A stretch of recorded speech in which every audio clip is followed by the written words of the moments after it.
اعوذ باللہ من الشیطان الرجیم بسم اللہ الرحمن الرحیم قل اغیر اللہ اتخذ ولیا فاطر السماوات والارض، ان سے کہیے لوگوں، عقل کے ناخن لو، کیا میں اللہ کے سوا کسی اور کو اپنا ولی بنا لوں؟ اپنا کارساز، اپنا مولا، اپنا مالک، اپنا حمایت اللہ کو چھوڑ کر کسی اور کو بنا لوں؟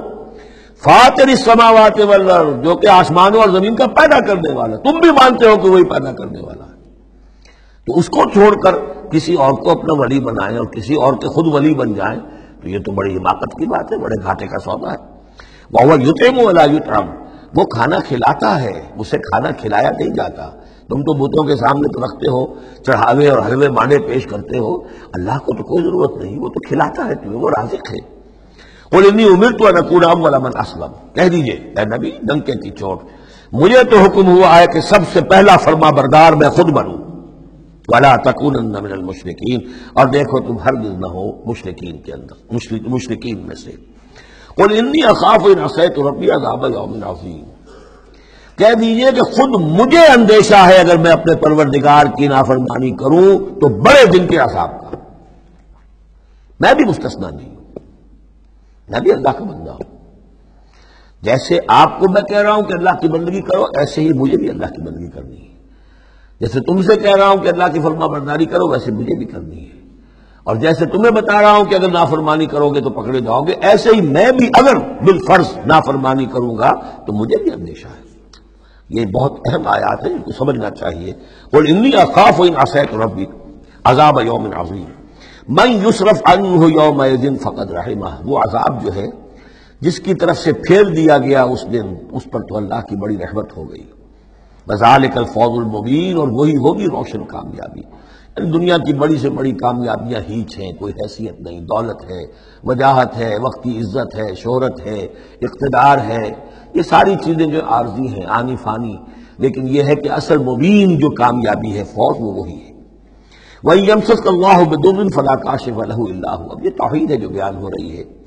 اور اگر تمہیں کوئی اللہ تعالیٰ کی طرف سے پہنچا دی جائے کوئی تکلیف، تو کوئی نہیں ہے اس تکلیف کا دور کرنے والا سوائے اس کے۔ تکلیف میں پکارو تو اسی کو پکارو، کسی اور کو نہ پکارو۔ لا تدعوا مع اللہ احدا، وہی ہے مشکل کشا، وہی ہے حاجت روا، وہی ہے تمہاری تکلیفوں کو رفع کرنے والا۔ وَإِن يَمْسَسْكَ بِخَيْرٍ فَهُوَ عَلَىٰ كُلِّ شَيْءٍ قَدِيرٌ، اور اگر اس کی طرف سے کوئی خیر تمہیں پہنچا دیا جائے تو یقیناً وہ ہر چیز پر قادر ہے، کوئی اس کا ہاتھ روکنے والا نہیں ہے۔ اسے کسی اور سے سینکشن نہیں لینی ہوتی کہ میں اپنے فلاں بندے کے ساتھ یہ خیر کرنا چاہتا ہوں، وہ تو عَلَىٰ كُلِّ شَيْءٍ قدیر ہے۔ وَهُوَ الْقَاهِرُ فَوْقَ عِبَادِهِ، اور وہ تو اپنے بندوں پر پوری طریقے سے زور آور ہے، چھایا ہوا ہے، مسلط ہے، کوئی بھی اس مخلوقات میں سے کوئی اس کے قابو سے باہر نہیں ہے، وہ قابو یافتہ ہے۔ وَهُوَ الْحَكِيمُ الْخَبِيرُ، اور وہ ہے کمال حکمت والا اور ہر شے سے خبر رکھنے والا۔ قُلْ أَيُّ شَيْءٍ أَكْبَرُ شَهَادَةً، اے نبی ان سے کہیے ذرا کون سی چیز ہے جو گواہی میں سب سے بڑی ہو؟ کس کی گواہی سب سے بڑی ہے؟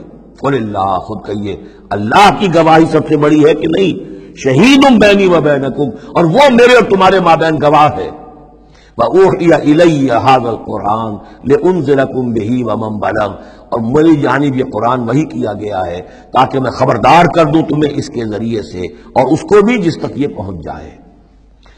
یہ گویا کہ اس سورہ کے عمود کا عکس ہے، یعنی میں نے بتایا عمود کیا ہے، حصی معجزہ ہم نہیں دکھائیں گے، بات ختم،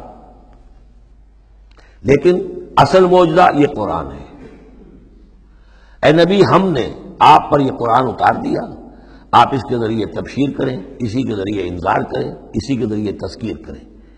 جس کے اندر صلاحیت ہے، جو طالب حق ہے، جو ہدایت چاہتا ہے، وہ ہدایت پا لے گا۔ باقی جس کے دل میں کجی ہے، ٹیڑھ ہے، تعصب ہے، ضد ہے، ہٹ درمی ہے، حسد ہے، تکبر ہے، وہ آپ 10 لاکھ معجزے دکھا دیجیے وہ نہیں مانے گا۔ کیا علماء یہود نے مان لیے معجزے دیکھ کر حضرت مسیح علیہ السلام کے؟ کیسے کیسے معجزے، مردہ کو زندہ کر دینا، خلق حیات، یعنی گاڑے کا بنا ہوا پرندہ پھونک ماری اور وہ اڑتا ہوا پرندہ ہو گیا۔ یہ تو وہ چیزیں ہیں کہ جو یوں سمجھیے کہ ایکسکلوسیو افعال اللہ تعالیٰ کے ہیں، خلق حیات اور احیاء موتا، وہ بھی نشانیاں ظاہر کر دی حضرت مسیح کے ہاتھ پر، کتنے لوگوں نے مانا؟ تو ہم نہیں مانے، ہم یہ معجزہ نہیں دکھائیں گے، البتہ یہ کہ یہ ہے، آپ کرتے جائیے، محنت کرتے جائیے، کوشش کرتے جائیے۔ اب یہاں پہ خاص طور پہ بہی کا جو ہے لفظ اس کو نوٹ کیجئے، وَأُوحِيَ إِلَيَّ هَذَا الْقُرْآنُ، وحی کیا گیا ہے میری جانب یہ قرآن، لِأُنذِرَكُم بِهِ، تاکہ میں خبردار کروں تمہیں اس کے ذریعے سے، وَمَن بَلَغَ، اور جس تک یہ پہنچ جائے۔ جس تک پہنچ جائے کا مطلب کیا ہے کہ میں تو تمہیں پہنچا رہا ہوں، اب جو امت بنے گی وہ آگے پہنچائے گی۔ جس تک قرآن پہنچ گیا حضور کا انذار پہنچ گیا۔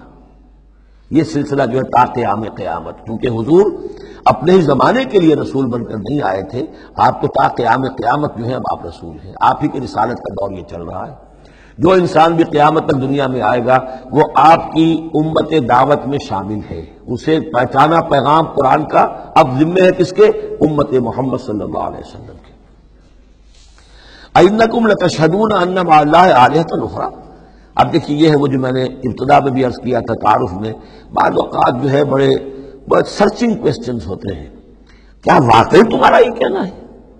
جب آپ کو معلوم ہو کہ جو کچھ یہ کہہ رہا ہے اس کا دل وہ نہیں ہے، یہ کچھ اوپر اوپر سے کہہ رہا ہے، وہ ضد ہے، ہٹ درمی ہے، تو پھر یہ کہ آنکھوں میں آنکھیں ڈال کر ذرا سرچنگ انداز میں جو ہے وہ آپ سوال کی اِنَّکُمْ لَتَشْهَدُونَ أَنَّ مَعَ اللَّهِ آلِهَةً أُخْرَىٰ، کیا واقعی تم لوگ گواہی دیتے ہو اس کی کہ اللہ کے سوا کوئی اور بھی آلہہ ہے؟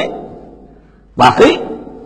قُل لَا أَشْهَدُ، کہہ دیجیے بھائی ٹھیک ہے، اگر تم گواہی دیتے ہو تو میں تو نہیں دے سکتا، میرے لیے یہ ممکن نہیں ہے کہ ایسی خلاف عقل، ایسی خلاف فطرت بات جو میں کہہ سکوں۔ قُلْ إِنَّمَا هُوَ إِلَٰهٌ وَاحِدٌ، کہہ دیجئے کہ وہ تو ایک ہی الہ ہے، اکیلا، واحد۔ وَإِنَّنِي بَرِيءٌ مِّمَّا تُشْرِكُونَ، اور یہ کہ میں بری ہوں ان تمام چیزوں سے جنہیں تم شریک ٹھہرا رہے ہو، میرا تمہارا کوئی رابطہ اس معاملے میں نہیں ہے۔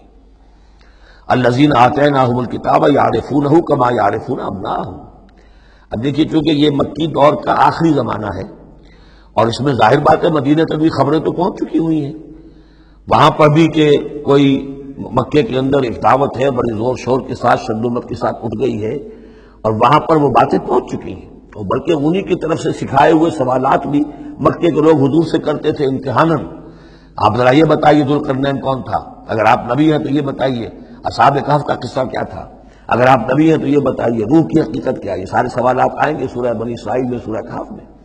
تو وہاں تک بات پہنچی ہوئی تھی، اور ظاہر بات ہے کہ ان کے جو لوگ تھے سمجھدار وہ سمجھ چکے تھے کہ یہ ہے وہ کہ جن کے ہم منتظر ہیں۔ یہ دوسری بات ہے کہ محروم رہ گئے۔